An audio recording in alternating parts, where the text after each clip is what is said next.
Good morning. I am just in down welcoming in the sun this morning with pure gratitude and appreciation.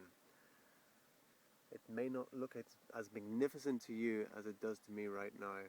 You just got to be here. Also, being on the edge as well kind of helps with the awe-inspiring view and positioning. And this is one of my favorite places to start the day. Just welcoming in the sun, welcoming it in with just pure gratitude and appreciation. What a way to start your day, in gratitude and appreciation instead of hitting that snooze button. And I think probably we've all been there, apart from a few extreme people. But sometimes we all get out of routine, myself included, and we get into that habit of whatever, waking up in the morning and whatever, feeling a bit groggy, hitting the snooze button, not feeling inspired. And something I want to talk about this morning is getting inspired, getting on track, moving towards your vision, whatever that may be in life. And there's actually it's very easy to do it. It's very easy. There's three simple things to keep in mind, three simple principles, and to get this done. So whether you've got yourself into a rut or you're just living a mediocre life and not really stretching yourself or just not really feeling that inspiring, enthusiastic feeling that is just what life is just really all about. I want to share with you three things to kind of get you back on track with that one. And the first thing is discipline. We need discipline to do anything, right? And that discipline, and it's easy to say, well, you just need to have discipline. And a lot of us know, we could be a bit more disciplined, but how do you get discipline? That's one of the things. And one of the things I find really works is just to set the intention of getting up, rising at 5. I call it rising at 5. Rise at 5. If I can rise at 5, that's discipline. That's set me up for my day. And there's something very, very magical about getting up first thing in the morning. Getting up early in the morning before most everybody else is up. Getting up in those quiet hours when there's no noise in the atmosphere, if you know what I mean. As soon as people start getting up, they start thinking more thoughts, and then there's more noise in the atmosphere. When you get up really early in the morning, everything's quiet, everything's still, everything's clear. And in that state, you can take in a lot of energy into your energetic system, and you can also open up to let inspiration flow through as well. So rising at 5, so just making that change, just saying, okay, I'm going to do it. I'm going to do it this week. I'm going to rise at 5 every single morning, no matter what. And maybe if there's someone else that can hold you accountable to that, if you think, well, it's easy to say in the evening, then when you wake up in the morning, it's so easy just to hit that snooze button or whatever, or just throw the alarm at the wall, So to kind of maybe put a strategy in place to make that happen. Maybe someone holds you accountable. You get them to call you at that time in the morning. Maybe you do it with a partner, and you say, okay, you call me at 5 and I call you at 5, and we just make sure we get up, okay? So that's one way of doing it. And so once you're up, you're like, okay, I did it. I got disciplined. And from there, the next thing to do is to, once you're up, whatever you need to do, you've washed your face, you've drank some water, you're feeling clear, maybe you need to go outside and take a few deep breaths of fresh air, just to get the oxygen flowing around the brain, around the body, get the circulation going. Then sit down, take a pen and paper, and write down your 6 inspiring action steps you're going to take that day that's going to move you towards your inspiring vision for your life. Whatever that may be. Whatever that may be for you. It's different for everybody. We're all completely unique. So writing down those things, not everyday routine things, but things that are really going to move you towards your vision that you don't usually do in a day. Maybe you want to write a book. So maybe, okay, one thing I'm going to do is I'm going to write 2 pages of that book. I'm going to do that. Whatever it is for you. That's maybe one of your item steps. Another one, maybe you want to get healthy. So maybe it's go for a 2-mile run. Okay, another action step, go for a 2-mile run. You get my drift? Right. Write down those 6 items in an inspired state, in a state of gratitude and appreciation. That's the state you want to be in before you write these things down.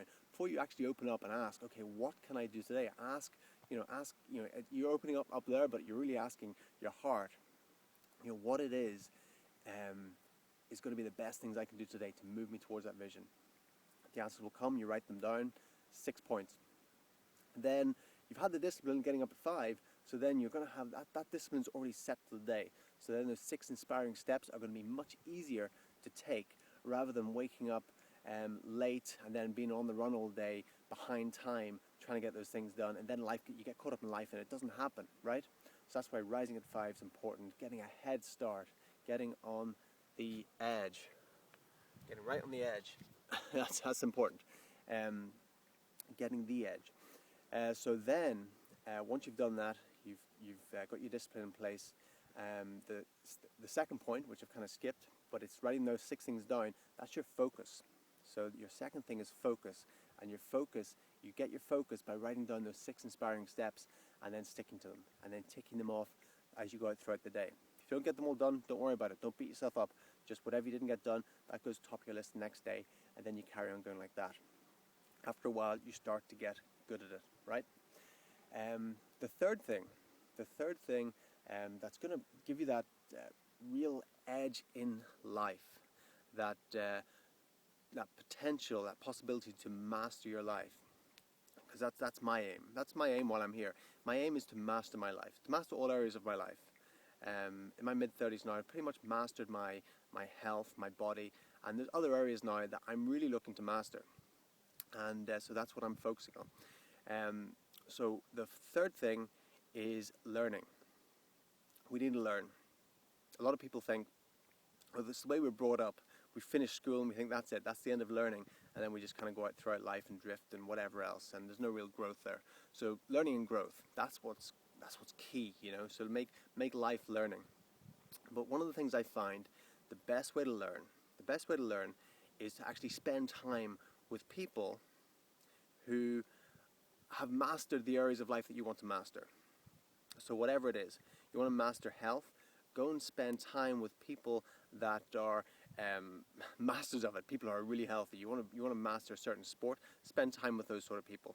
You want to master finances, go and spend time with wealthy people. You want to master whatever it is for you, spend time with those people, and it will start to rub off on you.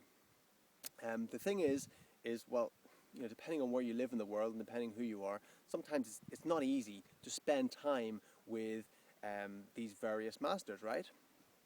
If you want to master what they're masters of, sometimes it's not easy to spend time with them. They live on the other side of the world, or they're too busy to entertain you or whatever. They've got their own lives. But here's the great thing, and especially in today's age, a lot of these masters have written books. A lot of them have made videos. A lot of them made audio programs. A lot of them have biographies, autobiographies.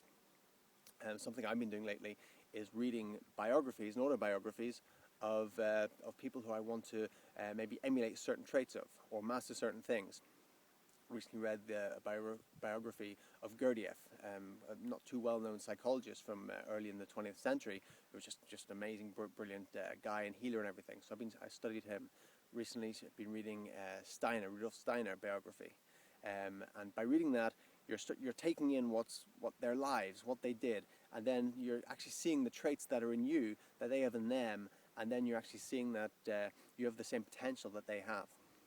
So that's a great thing. That's a great tip. Is whatever you want to master, look at the people who have done the things, who've got those such high standards, who've mastered those things. Read their biographies. Read their autobiographies. If you want to master business, maybe you want to read Richard Branson's biographies and autobiographies. That might be a good start. And then just read books. Read books on the informational books. You can get audio books these days. If you're not reading, you've got audio books you can listen to.